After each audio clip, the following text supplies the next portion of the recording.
The grand facade of the Sussex Empire did not crumble because of a tabloid headline or a paparazzi photograph. Instead, it began with a single cold document from the state of California.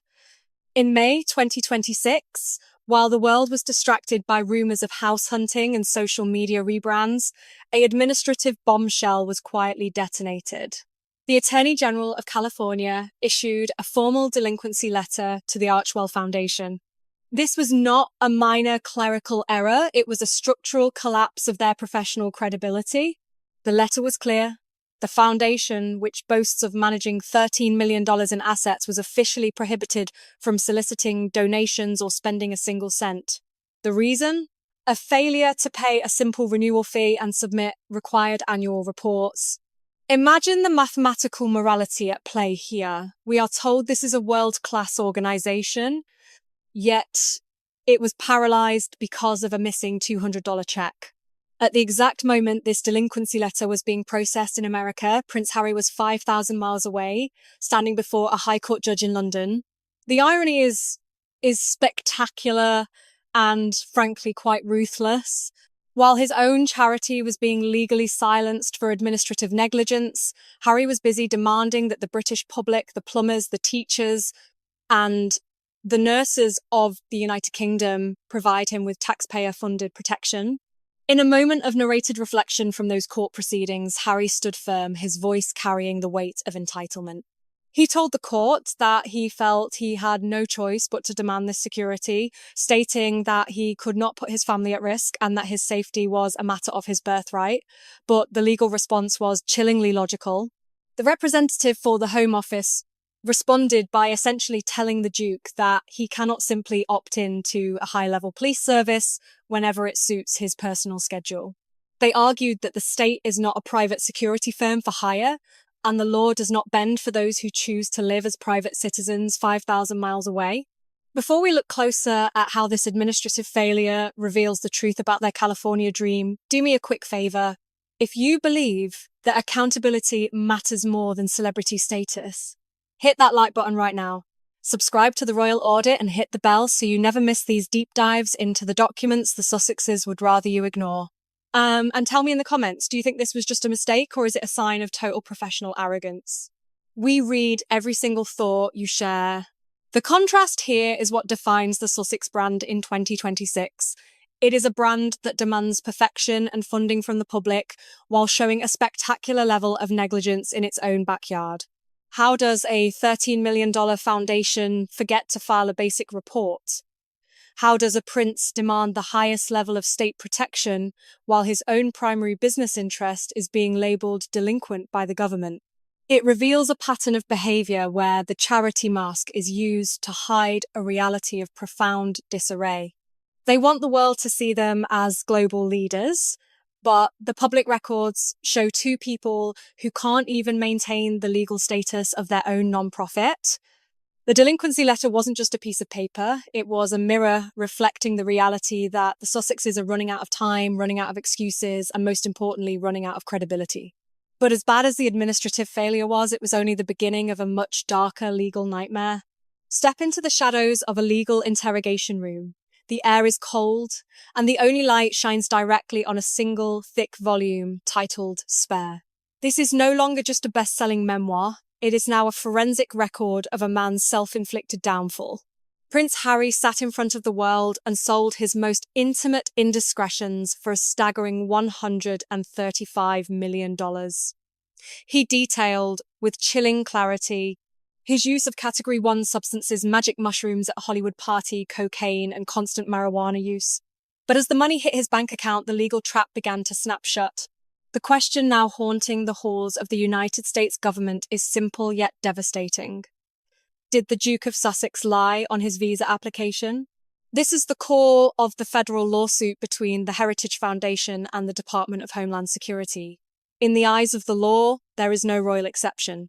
For any other individual, admitting to such extensive history would trigger what is known as a permanent inadmissibility bar. It is a legal wall that prevents non-citizens from entering or remaining in the country.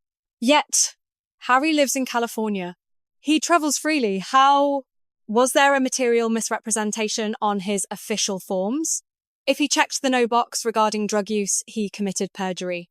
If he checked yes, then who inside the government bypassed federal law to grant him entry? The tension in this legal battle reached a breaking point when the government was finally forced to release 80 pages of documents related to the Duke's immigration status. But when the files were opened, the scene was something out of a spy thriller. 32 of those 80 pages were completely redacted, nothing but solid blocks of black ink. Why? Why would a man who spent 400 pages telling the world exactly what drugs he took suddenly need 32 pages of government secrecy to protect his privacy? The irony is as dark as the ink on those pages. Harry took $135 million to strip himself bare in front of a global audience. He put a price tag on his own secrets and sold them to the highest bidder. But the moment those same secrets threatened his right to live in his Montecito mansion, he retreated behind the very wall of privacy he has spent years dismantling. In the heat of the legal debate, the government's lawyers scrambled to justify this secrecy. They argued that even if a person talks about their life in a book, they still have a right to confidentiality in their government records.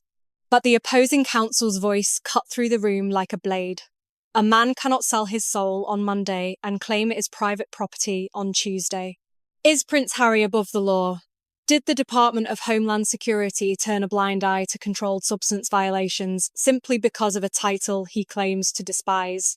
The American public is starting to ask these questions with increasing volume. Every blacked out page in that dossier is a silent admission that something is being hidden. But as the legal knots tighten around Harry's neck in Washington, D.C., an even more terrifying reality is emerging at home. While the government spends taxpayer money to protect his visa, his most important ally, the woman who stood by him through every previous storm, is beginning to realize that a husband in legal limbo is a liability she can no longer afford to carry. The perfect California life is being replaced by a cold forensic reality when the black ink fades.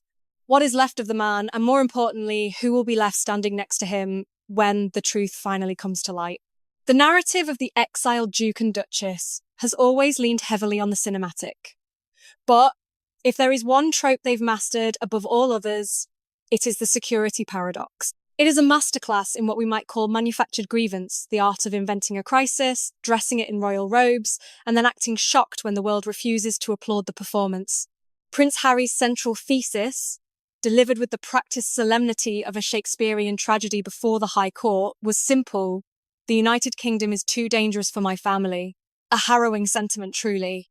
It paints a picture of a rain-slicked London teeming with invisible assassins, where every black cab is a potential threat and every cobblestone a trap. One would expect, given such a dire assessment, that the Duke would only set foot on British soil encased in a lead-lined bunker. And yet, let us look at the public record.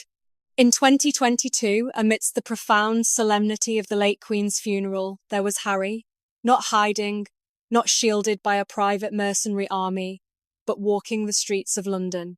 He returned again for the Wellchild Awards, an event where he stood in a room full of strangers, smiling for the cameras, seemingly unbothered by the unbearable risk he had so loudly decried in legal filings.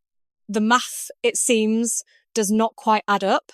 If the threat level is truly critical, one does not simply pop over for a charity gala as if nipping out for a pint of milk. It is a staggering security contradiction that suggests the danger isn't lurking in the shadows of Windsor, but rather in the narrative requirements of a California PR strategy. But the plot thickened into a farce in early 2026. In a move that can only be described as a spectacular lapse in judgment, the Sussex camp attempted to play the very game they claimed to despise: media manipulation.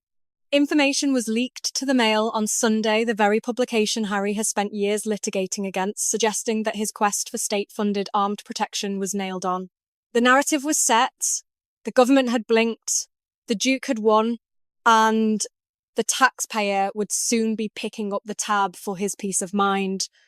It was a bold gambit, a PR blitz designed to corner the Home Office and force a fait accompli. They wanted the public to believe the deal was done before the ink was even dry. 3 months later, the Executive Committee for the Protection of Royalty and Public Figures, RAVEC, issued their response. It wasn't a compromise. It wasn't a soft no. It was a total categorical rejection. The committee didn't just deny the request.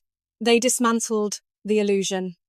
They reminded the Duke that royal protection is a privilege of service, not a birthright to be carried into private commercial life. The nailed-on victory turned out to be nothing more than a house of cards built on the shifting sands of a manufactured crisis. One has to wonder, if the UK is truly the den of peril Harry claims it to be, why the desperate multi-year legal crusade to return to it? Why leak false confidence to the tabloids just to be publicly humiliated by a government committee weeks later? The theatrics of fear are exhausting, especially when the protagonist keeps forgetting his lines. While the Duke continues to shadow box with imaginary threats and legal precedents, the world is left watching a man who seems to be running away from a ghost he himself invited to dinner. It raises a chilling question that no amount of high-priced legal counsel can answer. What happens to a revolutionary when the public realizes the danger he's fighting is just a mirror? When an organization transitions from a noble cause to a strategic liability, the first indicators are never found in the press releases, but in the cold, hard mathematics of the balance sheet. For the Birmingham 2027 project, the ledger is no longer just bleeding. It is in a state of absolute financial freefall. To understand the scale of this collapse, one must look at the institutional exodus currently underway. Boeing, a titan of global industry and a long-standing pillar of corporate sponsorship, has quietly but firmly severed its ties, withdrawing the massive financial scaffolding that supported the event's commercial viability. This was not a mere budgetary adjustment, but a calculated retreat from what is increasingly viewed as a high-risk venture. When a defense giant of that magnitude decides that the reputational exposure of being associated with a brand outweighs the benefits of the partnership, the market takes notice. The signal was deafening. The corporate air supply has been cut. Then came the geopolitical blow. The Australian government, historically a staunch supporter of the Invictus movement, officially stripped away its funding commitments, leaving a crater in the international budget that no private donor can fill. This is no longer about the spirit of the Games. This is about the fundamental failure of fiscal oversight. We are currently witnessing a projected budget deficit estimated at a staggering £45 million, a financial black hole that threatens to swallow the very legacy the Duke of Sussex claims to protect. The internal structure of the organisation is reflecting this external decay. The sudden high-profile resignation of Vice President Melanie Poole was the final red flag for many analysts. In the world of high-level project management, executives of her caliber do not depart on the eve of a major milestone unless the structural integrity of the mission is compromised. Her exit was a tactical survival move. The ship is taking on water. Perhaps the most jarring aspect of this fiscal disaster is the sheer audacity of the Sussexes' demands. In February 2026, the city of Birmingham, the intended host, officially declared bankruptcy, a catastrophic failure of local governance that resulted in the slashing of essential public services for its citizens.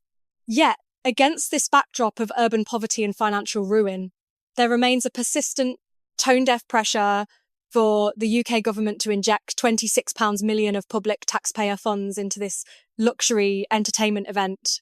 The optics are not just poor, they are professionally negligent. Demanding that a bankrupt city and a strained national treasury subsidise a private PR vehicle is a manoeuvre that defies every principle of economic reality. It is an attempt to force the public to underwrite a manufactured grievance with a price tag that the average citizen can no longer afford to ignore. As the corporate sponsors vanish and the government coffers remain locked, the Birmingham 2027 project is moving from a celebrated vision to a cautionary tale of institutional mismanagement. The capital has vanished, the leadership is fleeing, and the primary stakeholders are left holding a bill for millions of pounds that no one is willing to pay. In the high-stakes world of international finance, there is a saying, follow the money.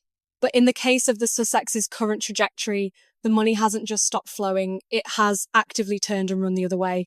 The question that remains is no longer whether the Games will be a success, but who will be left standing in the ruins when the final invoice is due? If the world's largest corporations and most loyal governments are backing out, what exactly do Harry and Meghan know that the financiers don't? Or rather, what do the financiers see that the Duke is still trying to hide? The true measure of a person's character is not found in the speeches they deliver, but in the space they occupy. For years, the Invictus Games stood as a sanctuary of resilience, a place where the focus remained squarely on the silent strength of those who sacrificed their bodies for their country.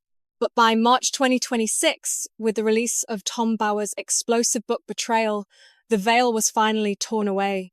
A former high-ranking Canadian director, one of several ousted executives who could no longer remain silent, delivered a 6-word sentence that acted as a lethal indictment of the current Sussex era. She's bling, not rehabilitation. It is a chilling phrase that resonates with anyone who has ever witnessed a noble cause being hollowed out from the within. The original mission of the Games was to provide a path to recovery for wounded warriors, men and women who survived the dust and IEDs of Helmand and Basra, seeking only to reclaim their dignity through sport. Yet, the narrative has shifted.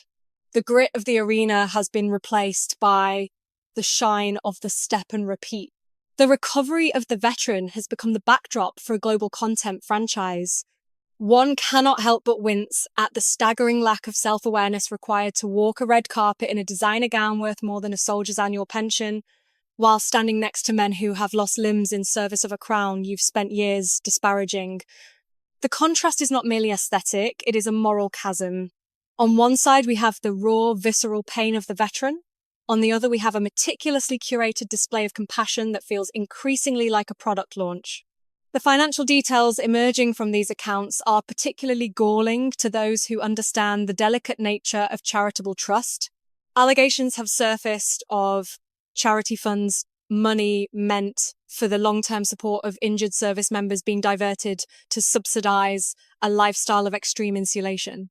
We are talking about 6-figure bills for private jets and 5-star presidential suites for the Duke and Duchess. While the athletes might stay in modest accommodations, the couple who claims to be their greatest champions requires the height of luxury to maintain their safety. This is why we see the corporate world walking away. High-level sponsors aren't just leaving because of a bad economy, they are leaving because the optics have become toxic. They signed up to support heroes, not to underwrite a perpetual PR tour. For many women in professional spheres, the behaviour of the Duchess within these organisations is hauntingly familiar, the classic signature of a leader who views their team as a supporting cast in their personal drama. When the ego of the patron becomes larger than the plight of the protégé, the movement dies, it becomes a performance, a hollow shell of its former self. If the Invictus Games were once a lighthouse for the broken, they are now being used as a high-wattage spotlight to illuminate a single California-based brand. The veterans are still there, of course. They are still training, still competing, still bleeding, but they have been pushed to the periphery of their own story. They have become the scenery in a very expensive, very glossy production titled The Redemption of Harry and Meghan. As the invoices continue to mount and the executives continue to flee, one must wonder, at what point does the cost of the bling finally exceed the value of the mission? And more importantly, when the cameras eventually stop clicking and the private jets fly away, who will be left to help the soldiers pick up the pieces of a legacy that was sold for a photo op? In the ephemeral world of global celebrity, perception is often mistaken for power. You can hire the most aggressive publicists in Manhattan, leak exclusives to the most compliant tabloids, and choreograph every footstep to look like a royal procession. But as the summer of 2026 has ruthlessly demonstrated, there is one thing you cannot manipulate, and that is the public record.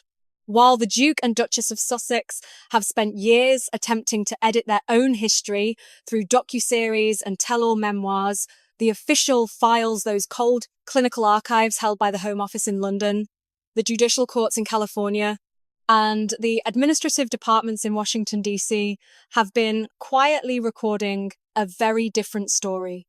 These are not narratives fueled by truth with a lowercase t, they are ledgers of fact, and the ledger is now being closed. The crisis of July 2026 is the culmination of a fundamental misunderstanding of power. Harry and Meghan believed that the institutional weight of the British monarchy was a burden to be discarded in favour of financial freedom. However, as the institutional doors from Boeing to the Australian government begin to slam shut, it has become painfully clear that the freedom they sought was, in reality, an exile. From the High Court rulings in London that exposed the hollow nature of their security claims, to the visa scrutiny in the United States that questioned the consistency of their public admissions, the judicial world has officially noted their inconsistencies. In the eyes of the law and the state, they are no longer viewed as diplomatic assets or royal ambassadors. They are viewed as liabilities. The institutions that once provided the ultimate safety net have moved from a posture of protection to one of polite but total severance. The silence from the corporate world is perhaps the most damning indictment of all. High-level institutions don't issue press releases when they decide to walk away. They simply stop answering the phone. This is the radio silence stage of a brand's demise. When the big players, the ones who deal in billions, not headlines, decide that your reputational exposure is too high, the transition is irreversible, what remains is a profound aristocratic tragedy. They fled a gilded cage only to build a glass house, and then proceeded to throw stones at the very foundation that kept the roof over their heads. They traded the quiet, enduring influence of a 1,000-year-old institution for the loud, fleeting buzz of a California content franchise. And now, as the content dries up and the franchise falters, the world is left watching a couple who possess every luxury, yet seem to have lost all value. The ultimate irony is this. They spent years fighting for a private life while ensuring that every private grievance was available for a subscription fee. Now, they finally have the privacy they claim to want, not because the media has stopped looking, but because the world has stopped caring. The files are complete, the evidence is irrefutable, the verdict is in. They traded the burden of a crown for the weight of a price tag, only to discover that in the halls of power, it is far easier to be a prince in a palace than a commoner in a crisis. Thank you for watching this deep dive into the collapsing Sussex strategy. The data is changing by the hour, and the archives are yielding new secrets every day. If you want to stay ahead of the next chapter in this unfolding institutional drama, ensure you are subscribed. The truth is rarely pure and never simple, but it is always recorded. Stay tuned.